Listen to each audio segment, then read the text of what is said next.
some things. So, Jake, do you want to introduce yourself to all the listeners? Sure. Hello, everyone. My name is Jake Thomas. You can maybe recognize me from Life Like Jake.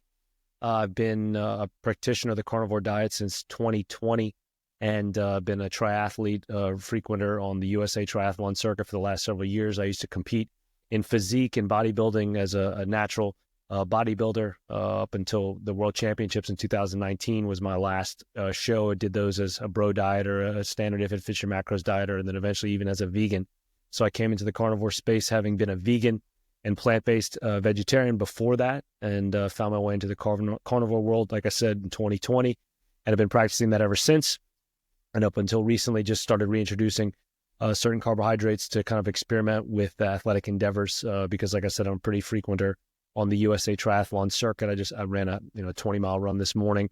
And so for me, it's about pushing boundaries of metabolic health and athletic performance in particular. I think a big part of dieting and diets in general have a lot of tribalism about them and extremism, to where people find kinships, based on things that we can all get behind. And at the same time, it's easy to create enemies out of things we don't agree with. And I think a big part of that is, I saw it as a vegan for sure. Saw it as a vegetarian for sure. Even in the bro world where we eat our chicken breasts and white rice and everything, you're kind of ostracized for that. And I've seen it in the carnivore space too. So recently now I'm trying to incorporate more things that feel good to me, irrespective of what my emotions kind of want to dictate or say, or like I said, even my own kind of fallings into this tribalism of like, this is absolute, this is dogmatic, it has to be this way, only this way. I've done these things now in so many different, by ways of so much different nutrition. To me, it's hard to kind of die on a hill saying that one way is the only way. But I'm happy to talk all things ketogenic for sure with you guys today. So I'm stoked to be here. Fantastic. Brilliant stuff. So once a bodybuilder, Jake, and now a triathlete, but you can't run 20 mile on no carb, surely. It's funny you ask. Not only can you run 20, but I ran 26.2 several times. Actually, my fastest marathon yet was a dry fasted marathon in 2021. The Philadelphia Marathon I ran in 3:25, which for me is a personal best. It was also my first marathon at the time ever. But leading up to it, I'd already been training for several years, zero carb, and I'd been doing a lot of fasted training. I'd always been fasted even for years before becoming a carnivore. I'd trained fasted and become a big fan of doing that, and just kind of the minimalism that a fasting lifestyle kind of provides, as far as in not having to think so much about food, constantly, and especially having, been a bodybuilder with doing prep work and meal, creations and storage and consumption. It just takes so much time that I really fell in love with fasting because of how much time I got back, or how much time I was able to find by foregoing, preparing food, eating food, just constantly thinking about food. Because no matter which way you go about doing it, no matter what diet, we live in a world where we live to eat rather than eat to live. And even if you're omating, like you're thinking about like that one meal of the day is going to be so good. Like I've got so much focus and attention on it.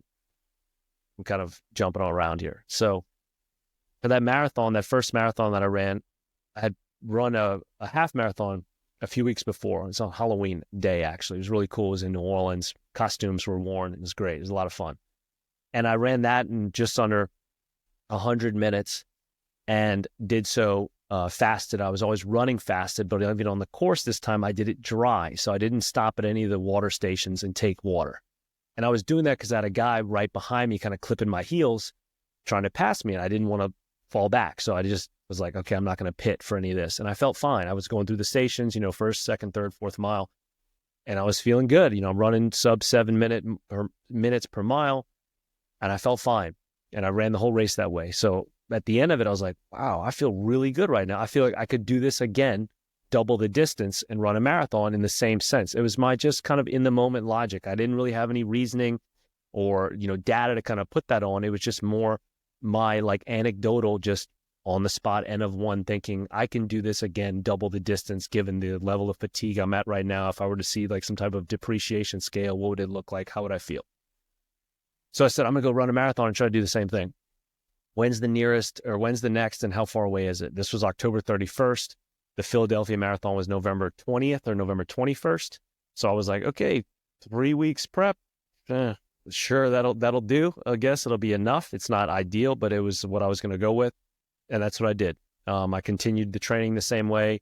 I would just, load up on my electrolytes. At the time, I was taking Ultima, the brand of electrolytes here in the States, 0 calorie, sugar free, and nothing else. So I didn't have amino acids or beta alanine or any other type of caloric having substance to give me any type of calories. So everything was still calorie free. So I was maintaining the fast. And did that through the training. The longest training run I ended up having was like 17 or 18 miles. So the day of the race, 20 days after the half marathon for my first marathon, was the first time I was going to run that distance. And I got into the race. I was running fine. My half pace was a sub 3 hour pace. So I was running like 650 per mile or 652 per mile, finished the half and was cruising. I felt good. 15, 16 miles, I still felt good. And then around like 17, 18, I started to like I could really feel the grip, like grabbing me, like the energy kind of being zapped out. My legs started getting heavy. The lactic threshold was really building up. I could just tell like I was going through those phases of depletion. And at that point, I could have totally taken water. I actually even made my own like carnivore gels at the time. I went to a supermarket the night before the race and I bought some raw cream from these Amish farmers that I melted some bone marrow with and poured in my electrolyte powder and put these in Ziploc bags. And that was going to be like my gel, okay, on the course. Now, granted, the absorption rate of that would not be like anything fast acting with a simple sugar or simple carbohydrate would. But in my mind, it was like, hey, this is me at least trying to maintain this carnivore, I don't want to call it restriction, but just adherence, right? Adhering to this carnivore world. And so I had these little gel packets on me, but I didn't use them. And like I said, around that 18-mile mark, I was like, man, I could really go for one of those right now. But I was like, I haven't drank water yet. It's only a few more miles to go. Like, just barrel through it. Why not? And so I did. My performance suffered for it. I slowed down to probably like, I think like an 8:30 per mile, 8:30 minute per mile, pace, and ended up finishing in like 3:25. It would have been great to run it under 3 hours. I still know I believe I can do that. I will do that. I just haven't done it yet because to prep and train and to train for that is intense. Like anybody that knows the marathon, when you go under 4 hours, awesome. Under 3:30, awesome. When you go under 3, you're really stepping into that, elite world of pace. And it's like a bodybuilding show. It's like, you want to look like that and be on stage and show that physique and have that, but the amount of work that's involved with it. So for me to go after that sub 3 time, it's just like, every training run has to be intense. You really have to push the pace and really have to you really have to want to do that. And I just don't right now. So if and when that'll happen, I'm not sure yet, but as it stands now, yes, to answer your question, you can 100% race and run. And, I've done half Ironman with zero food and just water. I've done multiple Olympic distance, water, wet fasted and dry fasted, multiple sprint distance, wet fasted and dry fasted. And I've won the majority of those races that I participated in, either top of my age group or just raced overall. So do we want carbs and do we like carbs? Totally. Want and like. Need is a very different word. It's the same thing, when people tell me I can't have this because I'm I can't have, well, Jake, I see you're eating a lot of fruit now. That's great. I wish I could do that, but I can't because I'm a carnivore. No. You can, as a human being, do that. You 100% are able. You have the physical ability to do so. You are choosing not to. Big difference. Oh, I'd love to do that, Jake, but I can't eat meat because I'm a vegan. No. Again, you as a human being, barring less than 1% of people, maybe I'll give you that. But for the other 99.9% repeating of you, you can. You're choosing to abstain. So there's a big difference between liking carbs and wanting carbs and needing carbs. I would go so far as to say that the human body does not need them for 99% of people and for 99% of the time. Wanting them and liking them is a very big difference. And then kind of where I'm starting to really get onto an island now in my new phase of exploration is that carbohydrates are really only necessary for athletes in use. Otherwise, I would say the majority of people out there don't need them. Want them and like them 100%.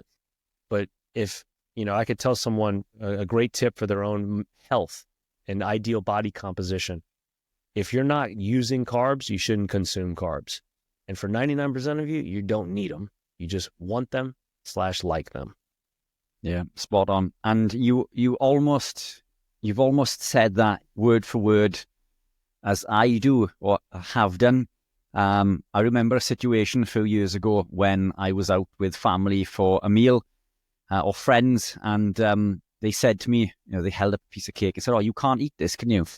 And I said, "Well, I can. I can eat whatever I want.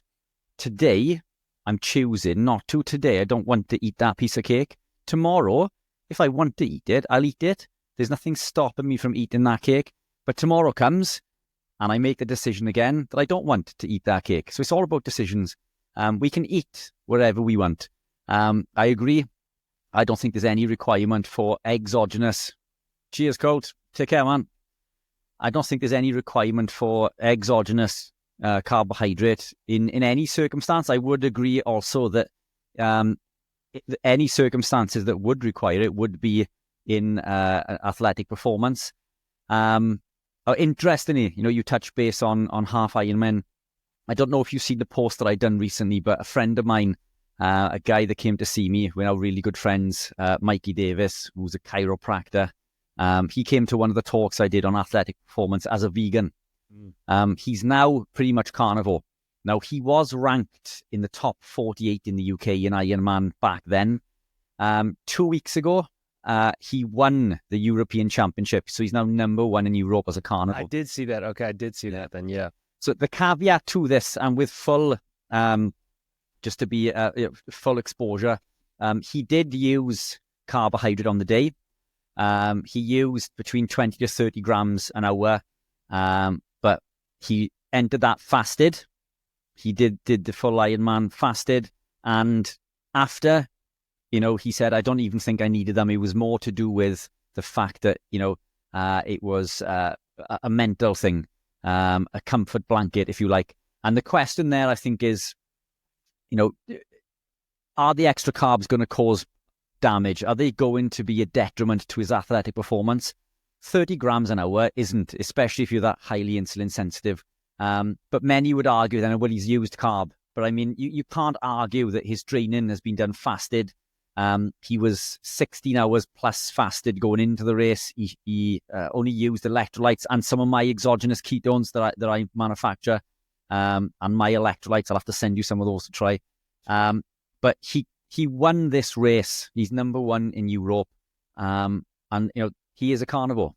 But I think next time I'd like to see less carb used, if that were possible, just to see. He recently competed in another triathlon last week, which he won a local one comfortably. And I'm assuming that he didn't use any carb for that. I haven't had a chance to meet up with him because I've been busy working. But, it's coming back to what you said about the marathon. Not only can you run a marathon, but you can. This guy has competed in Ironman. He's got a sub 10 hour Ironman, I think, and we're on a journey to do a sub 9 hour in Kona. So it's Project Sub 9, we've called it.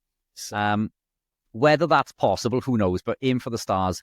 The 70.3 that he did recently, which is a half Ironman for those who are not familiar with the 70.3, I think it was 4 hours 11. Oh.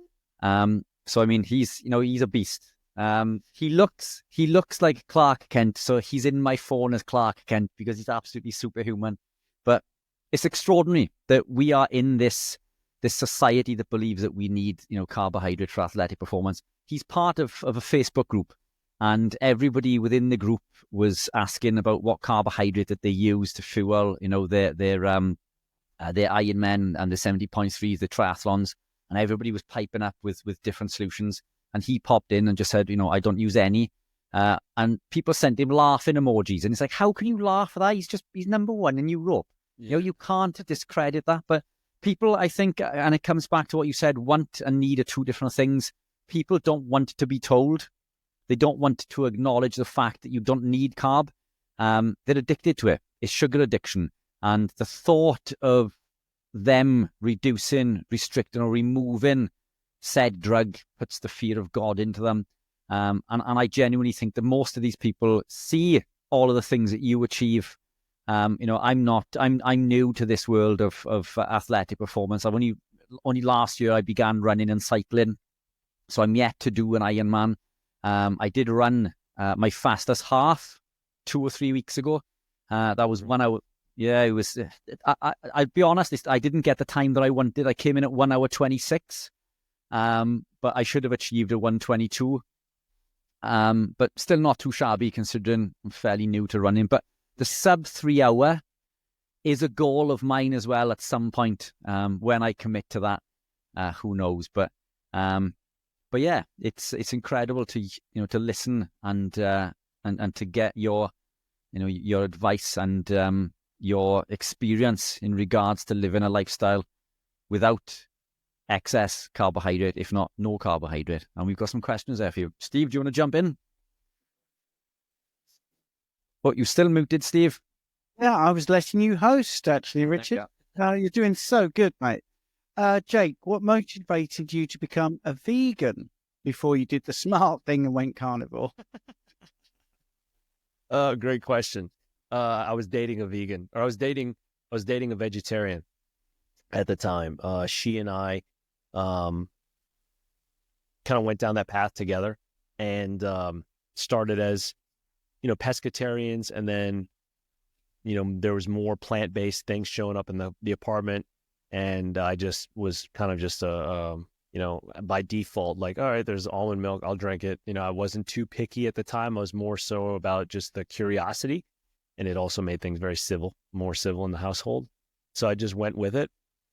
And then through that, after about 1.5 years, we went into veganism. And then I did that for about 14 months. So it was really because of the dating life that I was exposed to at the time. I did not have any moral or ethical reasoning for it. It was not about my own personal health for any reason. It was just, like I said, circumstantial. And I took it, to the levels that I took it to because it's sort of just where I was at the time. But it was never about, animal rights or environmental consciousness, which is all bullshit anyway. For people that do that for that reason, just heads up. You think you're saving the planet by saving animals, well, you're dead wrong, because plants live off dead animals. Like, spoiler alert to everyone out there. So it's my 2 cents on that. Yeah, it's going that extra mile with the thinking, isn't it? I mean, it's such reductionist thinking. Oh, you kill an animal and eat it, but my plants, they don't have pesticides on, or they're not in soil, which is dead animals. They don't seem to want to make that link, which I think is quite strange. Someone here is asking that when they went running, they ran out of sweat and salt was coming out of their pores. So how is a dry fast logical? Great question. Before answering that, I'd have to say or ask back, what's your experience with fasting like? What's your diet like? What's your activity like? What kind of stamina do you have in your mind? How much have you done this yourself? What's your experience level in doing so like? And kind of like what, Rich was talking about, is that so much of this is about conditioning. And by that, I mean societal conditioning, emotional conditioning, familial conditioning, religious conditioning. That's my favorite one. And with that conditioning comes comfort and familiarity. And kind of like what Rich was talking about also, like so much of that want and need is about, what did he said? He said like cushioning or pillow padding, right? Like for kind of like relief, having the 30 grams of carbs per hour. Like, was it necessary? It was just more that mental like reassurance, And with the dry fast, I didn't just go out there that day and was like, I'm just going to do this and just let it fly. I'd been building up to it.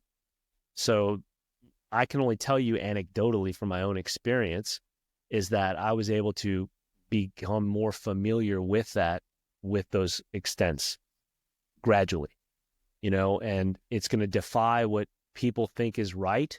It's going to defy what people think is healthy and optimal. Sure. Because should you do that? Probably not. I remember reading or someone telling me, hey man, did you ever hear like Wim Hof ran a marathon, dry fasted, da da da. I was like, cool, so have I. And I didn't, I said it to myself, and I was like, wow, I guess that's kind of a cool thing to do, or kind of a serious thing to do. And I used to be in this Facebook group, or not Facebook group, but a social group with a bunch of other people in my old business. That was like an athletes group.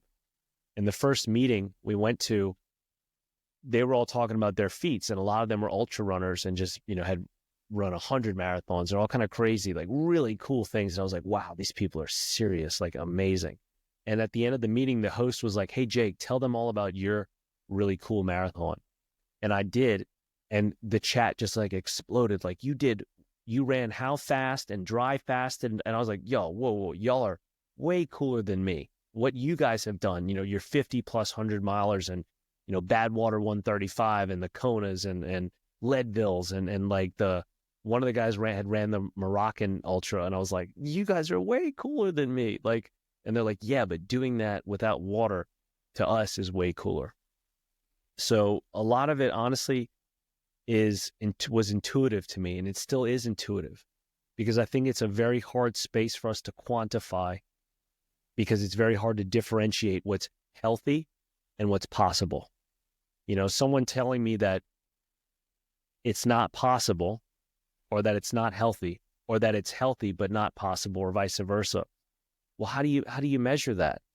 Similar to what your friend did, Richard, like, number one, when you place first in a race, when you get that medal, when you're the number one Ironman in the UK, or in Europe rather, it's like, you can say what you want, you can criticize, you can demonize, you can disagree, but it's like that freaking gold first place medal speaks volumes.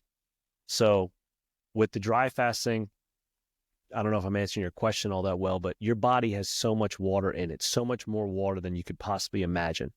And if you can understand this in the sense that if you go on a wet fast, we can water fast for greater than 30 days. I mean, I know people that have done it for 45 plus, water fast for sure. I also know friends, myself, my longest dry fast is 72 hours, but know people that have done 11, 12, 13, 14-day dry fasts. Now, you get into critical phases totally past the 10-day mark. I mean, even past the 7-day mark, it can get pretty serious and gnarly. But nonetheless, what our bodies are able to do on a wet fast is just beyond conceivable to many people. But at the same time, we still have a lot of water in us that we can go for a prolonged, and by prolonged, I mean longer than a marathon, longer than a 4,000 or 5,000 calorie burn venture, to where your body will squeeze and metabolize and find water in so many places that the first thing I notice is that you don't have to pee, because your body is drinking it. Your body is all of a sudden you're like, wow, I don't have to pee. This is crazy. I had like a ton of water before the race. It's like, yeah, because your body is. And then on top of that, all that salt that's coming out of you, or salt that's coming out of you, it's not necessarily that it's pure salt coming out of you. It's just that your body is drying it off so quickly, because it's probably excising the moisture and then immediately retracting it. So you probably get a little bit of like chafing and like chalky or ashiness on you just from water going out and water coming right back in. So that's what I'd probably answer to that about. But more than anything, I would say it's just about building that familiarity, because it is very uncomfortable, because it's foreign. And how do you make something that's foreign less uncomfortable? You make it familiar, and you have to make it more familiar, more often, more and more often, not just once, not just, a couple of times, but it's like to where it becomes the way almost. And then when you do have water, you're like, well, this is kind of weird. And then now you're in the space where the uncomfortable has now become comfortable. Yeah. I mean, Andy is following that up with, I am brainwashed into thinking a few days without water will mean death. Hey, Andy, That is a really common thing I've heard. 3 days? 3 Yeah. days is a real common number. But then when you look into sort of, away from this space, if you just look at people that have been in accidents or they've crash landed somewhere in deserts, they've lasted 2 weeks. And these are not athletes. These are people who have been in an accident, so they're pretty stressed and they have very little hope. So this is a terrible situation. And yet they're able to cope for, 2 weeks, not knowing they're ever going to be found. So, yeah, you can last more than 3 days, but don't feel bad, Andy, because as soon as I started doing this 15 years ago, I'm really getting into it. I believed everything. I thought you had to eat 3 times a day. I really did. And you couldn't fast. That was ridiculous. I mean, you're not even talking about dry fasting. I'm talking about fasting. So when I did my advanced personal training certificate, I actually mentioned fasting in the room and got laughed at. Oh, you've got to eat. You've got to eat. So, don't worry. We've all been there. But this is what the point of the 24-hour live stream is. We get all these different guests and different opinions, different experience, and then you can learn and they will share stuff and they will probably learn stuff themselves from other guests. It's a good thing. Any comments about baseball players and carnivore? Seems like a miracle for runners. But what about for baseball players? Good question.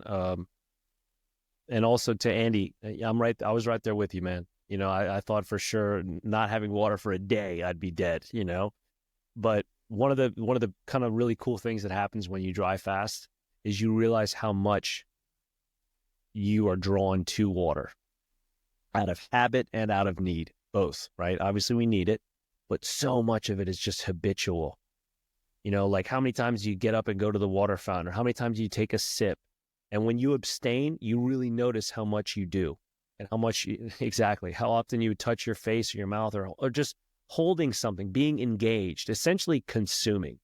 So it really goes into this mental and emotional delve into consumption and this just hyper amount of consumerism that we all are subjected to, even with water, even with our water, this absolute natural critical element of life that we just, like everything else in the modern world, overconsume, I would say. And so when you omit that, you realize like even this precious thing that I need, wow, I can be over-consuming it. And so when you, like I said, don't do it for a little bit, it's just this whole, rabbit hole that you fall into. But as far as in baseball players and being carnivore, I would say any athlete can benefit from it. I would say any human for that matter. I have yet to really see a person not benefit from a strict carnivore diet. 95% of people probably can benefit from it. Don't get me wrong. There are definitely some crippling and gripping chronic autoimmune issues that you can throw everything at the kitchen sink at that unfortunately still are going to be resistant and intolerant of a strict carnivore diet. And it's tough to watch, people with intense SIRS, especially like not everybody with SIRS can benefit from a carnivore diet. Not everybody with some type of AMS or SMA can benefit from a carnivore diet. Have people? Yes.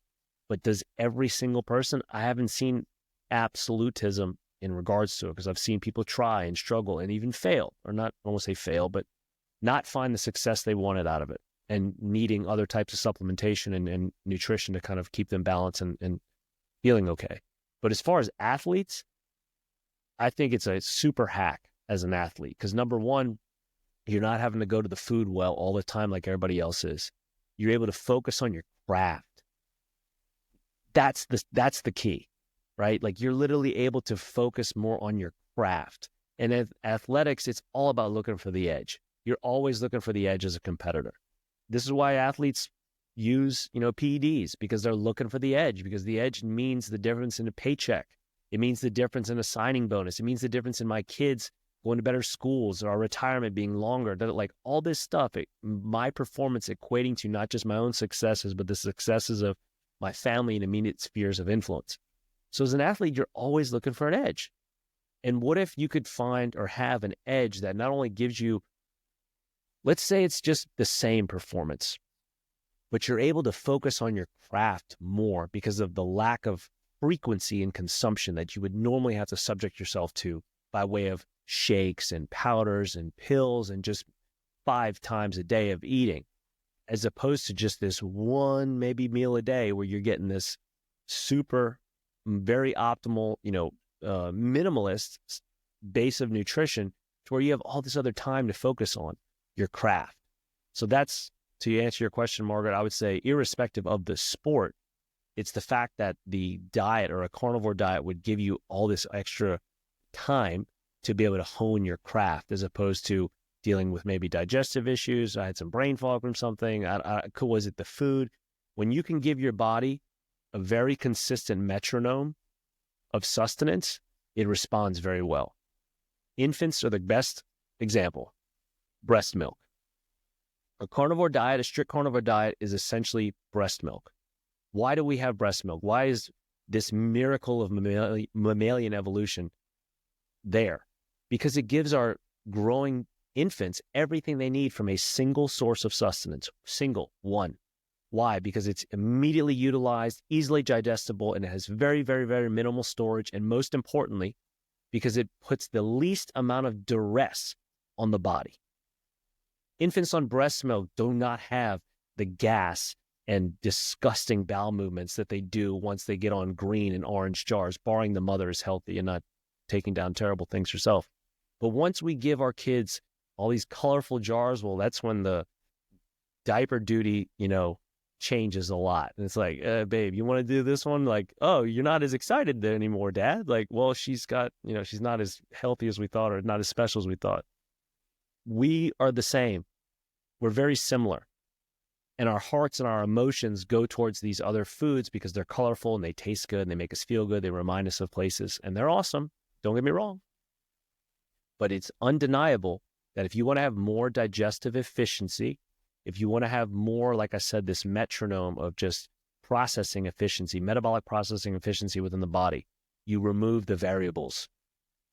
Many variables makes it very difficult for the body to deduce, okay, where do you go? Where do we store, use, or waste? Store, use, discard. Store, use, discard. And it's kind of constantly doing that depending on what's coming into. And then if it's all of a sudden, who's this? Where does this go? Store it. Who's this? I don't know. Put it over there. It's a lot going on. But when you can dial it into this one thing or very few things that have a very similar makeup, there's a lot of familiarity with there. With that familiarity comes efficiency. And because of that efficiency, the body is able to do what it does best, which is auto-regulate. So it's not about the carnivore diet healing people. It's people healing themselves, but the diet allowing it to happen. Yeah, it's a nice way you're talking, actually, and a few people are commenting on your mindset. I just want to add a little bit of a political slant on baseball players and professional players. Some players, if their team is sponsored by, for instance, corn, a fake protein manufacturer manufacturing protein from mushrooms, their top players might not even actually be allowed to go online and say, look, I'm having a steak. It might be part of what is happening if the whole soccer team is sponsored. I'm actually speaking from some inside knowledge. When you're watching a professional athlete and they're coming off the pitch and they're sucking down some Lucozade, they might not be sucking down some Lucozade. Okay. So it's in a bottle that says Lucozade, and if they are in adverts which says, before my match, I'm going to tuck into this plate of plant material, that might not be actually what's happening. All right, so just too naive. Now there are some teams which are sponsored by people that have a big interest in animal products, and a lot of their players are carnivore. So it's out there. So we definitely know that top athletes, as Jake was saying, they're looking for margins. And I promise you, the management will want their players at the best they can be. They won't be saying, oh, well, we're sponsored by corn, so they're not going to have steak. That will not happen, not in a multi-million-pound sport. Anyway, yes, money talks. I'm sorry, it does. It does. That's the reality. But I've had a few people say that to me. I was trained many years ago in my rehab by some guys that were quite at the top of the Premier League. So anyway, let's get into the next question. Real quick to say, there's the famous clip of Cristiano Ronaldo taking the press conference and pushing the bottle of Coca-Cola aside.